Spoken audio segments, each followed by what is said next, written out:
गुलबर्गा से आपको एक बड़ी खबर ला रहे हैं गोहैश पर, जहां पर आपको बता देंगे 23 नवंबर को स्टेशन बाजार पुलिस स्टेशन की लिमिट्स में यल्लाप्पा पट्टेदार ने घर में हुई बड़ी चोरी की शिकायत दर्ज की थी। और उनके मुताबिक अगर हम बात माने तो 20 नवंबर को अपने घर को लॉक करके बागलकोट गए थे और 22 नवंबर के करीब शाम में वापस आए तब उन्हें पता चला कि घर का ताला टूट चुका है और 20,62,000 रुपए का सोना, चांदी और कई सारे गहने कैश चोरी हो चुके हैं। इस मामले में police commissioner doctor Shannappa SD, DCP Kanika Sikriwal और प्रवीण नायक, ACP बसप्पा सूबेदार टीम ने मिलकर तेजी से इन्वेस्टिगेशन शुरू की और पुलिस ने हर एंगल से इसको देखा, समझा और आरोपी नवीन जो है उन्हें धारवाड़ से गिरफ्तार कर लिया गया है। पूछताछ में उसने अपने जुर्म को कबूल किया है और लगभग अभी 20,40,000 रुपए का सोना, गहने और कई सारी ज्वेलरीज बरामद की गई हैं और बताया जा रहा है कि ये आरोपी को जेल भेज दिया गया है। इस सफल ऑपरेशन के लिए पुलिस कमिश्नर ने पूरी एंटायर टीम को मुबारकबाद दी है और अप्रिसिएशन लेटर भी दिया है।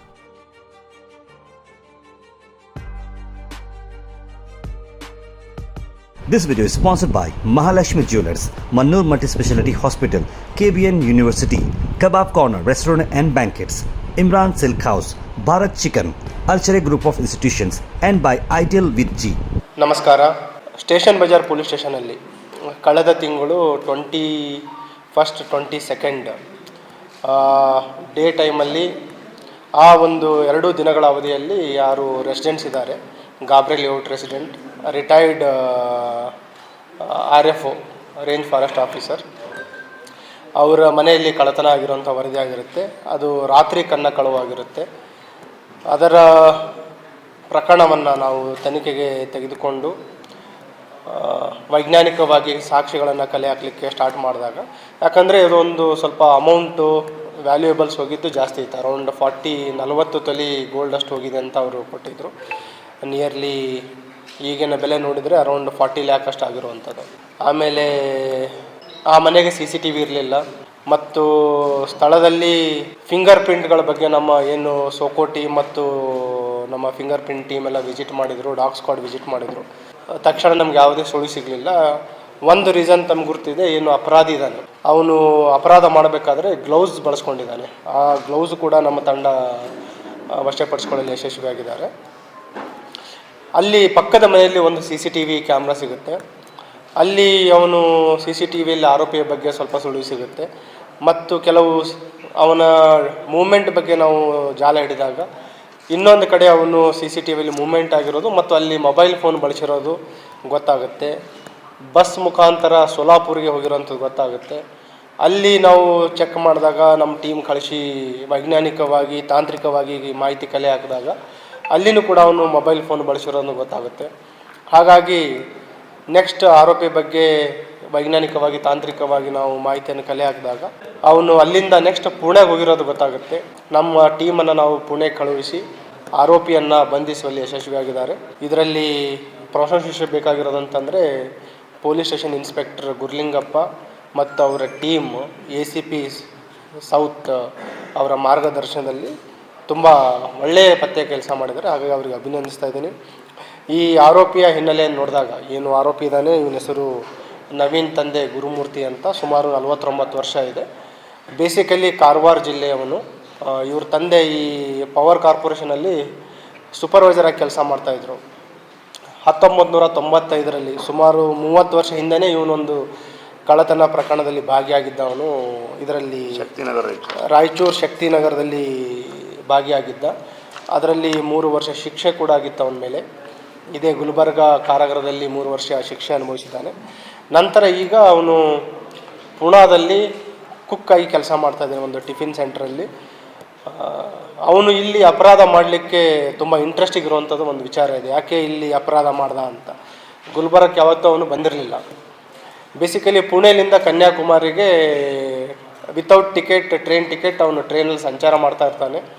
TC ಅವರು ಅವನು ವಿತೌಟ್ ಟಿಕೆಟ್ ಟ್ರಾವೆಲ್ ಮಾಡ್ತಾನೆ ಅಂತ ಗಮನಿಸಿ ಗಾಣಗಾಪುರದಲ್ಲಿ ಗುಲ್ಬರ್ಗ ಸ್ಟೇಷನಲ್ಲಿ ಅವನಿಗೆ ಇಳಿಸ್ತಾರೆ. ಸೊ ಇಳಿದ ನಂತರ ಅವನ ಹತ್ರ ಖರ್ಚಿಗೆ ದುಡ್ಡು ಇರಲಿಲ್ಲ. ಸೊ ಆ ಒಂದು ಖರ್ಚಿಗೆ ದುಡ್ಡು ಇರಲಾರ್ದಕ್ಕೋಸ್ಕರ ಅವನು ನೈಟೆಲ್ಲ ಓಡಾಡ್ತಾನೆ, ರೆಕ್ಕಿ ಮಾಡ್ತಾನೆ. ರೆಕ್ಕಿ ಮಾಡಿ ಏನು ಈ ಸ್ಟೇಷನ್ ಬಜಾರ್ ರೈಲ್ವೆ ಸ್ಟೇಷನಿಂದ ಹಿಂದ್ಗಡೆ ಆ ಕಡೆ ಮೂವ್ಮೆಂಟ್ ಆದಾಗ ಗಾಬ್ರೆ ಲೇಔಟಲ್ಲಿ ಇರುವಂಥ ಒಂದು ಲಾಕ್ಡ್ ಹೌಸನ್ನು ಟಾರ್ಗೆಟ್ ಮಾಡಿ ಅಪರಾಧ ಮಾಡ್ತಾನೆ. ಮತ್ತು ಇಲ್ಲಿಂದ ಅಪರಾಧ ಮಾಡಿ ಏನೊಂದು 50,000 to 60,000 ಕ್ಯಾಶ್ ಇತ್ತು. ಗೋಲ್ಡ್ ಆರ್ನಮೆಂಟ್ಸ್ ಮತ್ತು ಸಿಲ್ವರ್ ಆರ್ನಮೆಂಟ್ಸ್ ಏನಿತ್ತು ಪೂಜಾ ಸಾಮಾನುಗಳು ಎಲ್ಲ ತೆಗೆದುಕೊಂಡು ಎಸ್ಕೇಪ್ ಆಗಿರ್ತಾನೆ. ಇದರಲ್ಲಿ ಇನ್ನೊಂದು ನಾವು ಗಮನಿಸಬೇಕಾಗಿರೋದಂತಂದರೆ ಅವನ ಬ್ಯಾಗಲ್ಲಿರುವಂಥ ಕಿಟ್. ಬೇಸಿಕಲಿ ಅವನು ಕನ್ಯಾಕುಮಾರಿಗೂ ಕೂಡ ಅದೇ ಅಪರಾಧ ಮಾಡಬೇಕಂತ ಹೋಗ್ತಾ ಇರುವಂಥದ್ದು. ಅವನ ಬ್ಯಾಗಲ್ಲಿರುವಂಥ ಒಂದು ಟೂಲ್ ಕಿಟ್ ಕಂಪ್ಲೀಟ್, ನಮ್ಮದು ಹೆಕ್ಸಾ ಬ್ಲೇಡ್ ಕಟ್ರ್ ಇದೆ ಮತ್ತು ಕಟ್ಟರ್ ಬ್ಲೇಡ್ ಇದೆ. ಆಮೇಲೆ ಏನು ಚಿನ್ನಾಭರಣ ಸಿಗುತ್ತೆ ಅದನ್ನು ಮೆಲ್ಟ್ ಮಾಡಲಿಕ್ಕೆ ಗ್ಯಾಸ್ ಇದನ್ನು ತೊಗೊಂಡಿದ್ದಾನೆ ಅವನು, ಹೀಟರು. ಸೊ ಕಂಪ್ಲೀಟ್ ತುಂಬ ತಯಾರಿಯಾಗಿ ಪ್ರಿಪೇರ್ ಆಗಿ ಅಪರಾಧ ಮಾಡಲಿಕ್ಕೆ ಮೂಮೆಂಟ್ ಆಗಿರುವಂಥದ್ದು. ಸೊ ಆ್ಯಕ್ಸಿಡೆಂಟಲ್ಲಿ ಗುಲ್ಬರ್ಗದಲ್ಲಿ ಇಳಿದು ಇಲ್ಲಿ ಅಪರಾಧ ಮಾಡಿ ಯಾವುದೇ ಅವನಿಗೆ ಹೋಪ್ಸ್ ಇರಲಿಲ್ಲ ಅಂತಂದರೆ ಪೊಲೀಸರು ಹಿಡಿತಾರೆ ಅಂಥ ಒಂದು ಕ್ಲಿಷ್ಟಕರವಾದ ಒಂದು ಪ್ರಕರಣವನ್ನು ಭೇದಿಸುವಲ್ಲಿ ನಗರ ಪೊಲೀಸ್ ತಂಡ, ಅದರಲ್ಲಿ ವಿಶೇಷವಾಗಿ ಸ್ಟೇಷನ್ ಬಜಾರ್ ಮತ್ತು ಸೌತ್ ಉಪವಿಭಾಗದ ಕ್ರೈಮ್ ಟೀಮ್ ಯಶಸ್ವಿಯಾಗಿದ್ದಾರೆ. ಅವರಿಗೆ ಅಭಿನಂದನೆಗಳನ್ನು ಸಲ್ಲಿಸ್ತಾ ಇದ್ದೀನಿ ಮತ್ತು ಪ್ರಶಂಸನಾ ಪತ್ರನೂ ಕೂಡ ಈಗ ನೀಡ್ತಾ ಇದ್ದೀನಿ. ಇನ್ನೊಂದು ಇದರಲ್ಲಿ ನಾವು ಎಲ್ಲರಿಗೂ ಗಮನಕ್ಕೆ ಪ್ರತಿ ಸಲ ಮಾಧ್ಯಮದ ಮುಖಾಂತರನೂ ಹೇಳ್ತಾ ಇದ್ದೀವಿ, ಒಂದು ಮನೆ ಸೇಫ್ಟಿಗೋಸ್ಕರ CCTV ಕ್ಯಾಮ್ರಾ ಹಾಕೊಳ್ಳುವಂಥದ್ದು 30,000 to 50,000 ಬರುತ್ತೆ. ನಿಮಗೆ ಹೌಸ್ ಬರ್ಗ್ಲರಿ ಅಲಾರ್ಮ್ ಇರ್ಬೋದು, ಮೋಷನ್ ಡಿಟೆಕ್ಟರ್ ಇರ್ಬೋದು. ಈ ಮನೆಯಲ್ಲಿ ಇರಲಿಲ್ಲ, ಬಟ್ ನೈಬರ್ ಹೌಸಲ್ಲಿ ಇರೋದರಿಂದ ನಮಗೆ ಸಾಕ್ಷಿ ಸಿಗಿತು. ಮತ್ತು ಇದರಲ್ಲಿ ಅವರು ಏನು ದೂರಲ್ಲಿ ನೀಡಿದರು 40 ಗ್ರಾಮ್ ಗೋಲ್ಡ್ ಅಂತ, ಅದರಲ್ಲಿ ನಾವು 40 ತೊಲೆ 400 ಗ್ರಾಮ್ ಗೋಲ್ಡ್.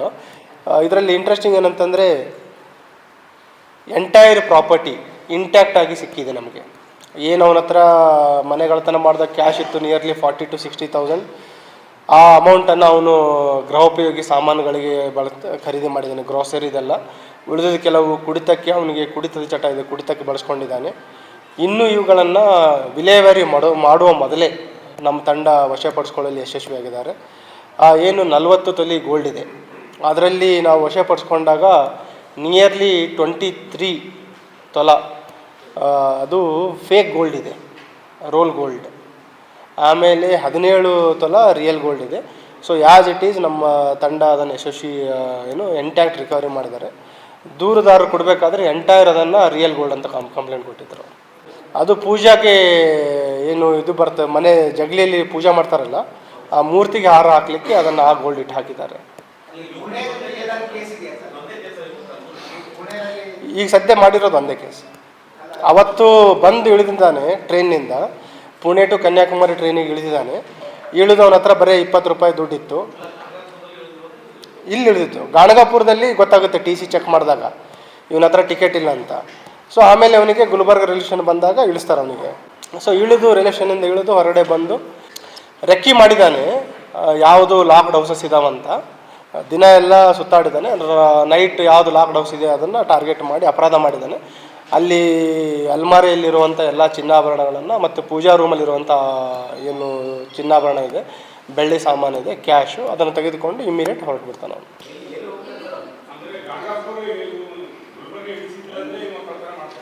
ಗುಲ್ಬರ್ಗ ಇಳಿಸಿರ್ಲಿಲ್ಲ ಅಂದ್ರೆ ಕಳ್ತನ ಇಲ್ಲಿ ಆಗ್ತಿರ್ಲಿಲ್ಲ, ಮೋಸ್ಟ್ಲಿ ಕನ್ಯಾಕುಮಾರಿ ಆಗ್ತಿರ್ಬೋದು. ಇಲ್ಲಿಂದ ಇಳಿದು ಬೈ ರೋಡ್ ಸೋಲಾಪುರ ಹೋಗಿದ್ದಾನೆ, ಸೋಲಾಪುರ್ಲಿಂದ ಪುಣೆ ಹೋಗಿದ್ದಾನೆ. ಅದೇ ದಿನ ಅವನಿಗೆ ಖರ್ಚಿಗೆ ದುಡ್ಡು ಇರಲಿಲ್ಲ. ಸೊ ಅವತ್ತು ರಾತ್ರಿ ಅಪರಾಧ ಮಾಡಿದ್ದಾನೆ. ಅದು 1995, ಸುಮಾರು 30 ವರ್ಷದ ಹಿಂದ್ಗಡೆ. ಇವ್ರ ತಂದೆ ಇವನಿಗೆ ಬಿಡಿಸ್ಲಿಕ್ಕೂ ಕೂಡ ಹೆಲ್ಪ್ ಮಾಡಿಲ್ಲ. ಇವರು ತಂದೆ ಸೂಪರ್ವೈಸರ್ ಇದ್ದರು ಪವರ್ ಕಾರ್ಪೊರೇಷನಲ್ಲಿ.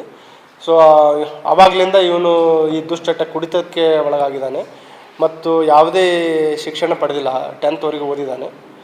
ಮೊದಲಿನಿಂದನೂ ಒಂದು ಸಣ್ಣ ಪುಟ್ಟ ಅಂಗಡಿ ಇಟ್ಕೊಳ್ಳೋವಂಥದ್ದು, ಈ ಗ್ಯಾರೇಜಲ್ಲಿ ಕೆಲಸ ಮಾಡುವಂಥದ್ದು, ಟಿಫಿನ್ ಸೆಂಟ್ರಲ್ಲಿ ಕೆಲಸ ಮಾಡುವಂಥದ್ದು, ಅಂಥದ್ದೆಲ್ಲ ಮಾಡಿಕೊಂಡು ಕೆಲಸ ಮಾಡಿದ್ದಾನೆ.